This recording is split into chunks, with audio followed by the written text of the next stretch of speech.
I guess we could start talking about ethical action as beginning with this question of interdependence. You know, how is it that we as humans and natural elements, other species, are going to relate to each other and depend on each other, and what are the what are the dynamics of those relationships? And an ethical, we see that these relationships really need ethical negotiation. They need a negotiation where the needs of oneself and the needs of others are put into relationship and are recognised.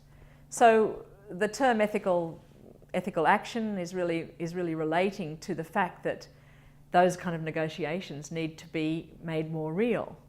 And in our economies as we know them, our interdependence is veiled in some ways, in many ways, largely by systems of markets where we have no idea about who's created or produced the good or what environment has created that particular commodity. We can voraciously consume without ever thinking about what we might need to negotiate with the planet or with other populations in order to survive well. Who are we negotiating with to allow a certain group, in Canada or in Australia, to survive well at the expense of many others? So, in a way, our economy presents relationships in very cold, kind of calculative, economic, mathematical models.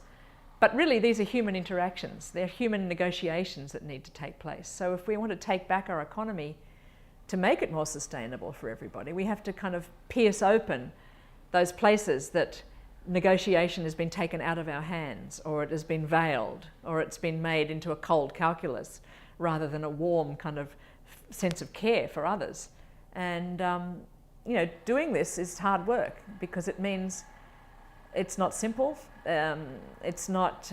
It needs to call on ethical subjects, or subjects that want to work on themselves, to be in the economy in different ways. And here, we're really drawing on the work of Michel Foucault, talked about the practices of self-care that are part and parcel of living in a society. And they can be brought forth by policies, by government policies. They can be brought forth by certain kinds of advertising or certain kinds of arrangements. And we need to question what kind of care of the self is happening in the kind of ways in which we're interpolated into economies at the moment, and how might we take back those forms of subject making and start to produce ourselves as more ethical subjects.